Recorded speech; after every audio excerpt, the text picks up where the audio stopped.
అలా వెంకటేశ్వర స్వామి వారికి రాత్రి దండలు ఒకలా వేస్తే తెల్లవారేటప్పటికి ఒకలా మారిపోయేవి.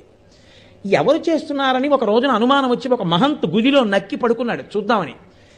అర్ధరాత్రి అయ్యేటప్పటికీ అయ్యవారి పాలపీఠం దగ్గర రాయి తొలగి తేజోరూపంలో తరిగొండ వెంగమాంబ గారు వచ్చి హారాలు సరిచేస్తుంటే చూసి మూర్చిపోయాడు. ఇప్పటికీ తేజోరూపులై ఆనందనిలయంలోకి వెళ్ళి ఈశ్వరుణ్ణి సేవిస్తారు.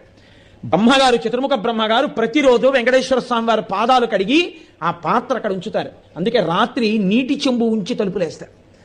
ఆ శేషాన్ని సుప్రభాతానికి వెళ్ళిన వాళ్ళకి దర్శనమిస్తారు. అంతటి మహానుభావుడు వెంకటరమణుడు. వెంకటరమణుడంటే వెంకటరమణుడే.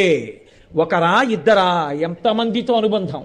వారం రోజులు కాదు, కొన్ని నెలల పాటు వెంకటరమణుడు భక్తులు చెప్తూ విడితే ఎన్ని యుగాలలో ఎంతమంది ఆ వెంకటాచల క్షేత్ర స్పర్శ చేత పునీతులయ్యారో, ఎంత ఆనందం పొందారో. ఇప్పటికీ నేను మీకు ఒక యథార్థం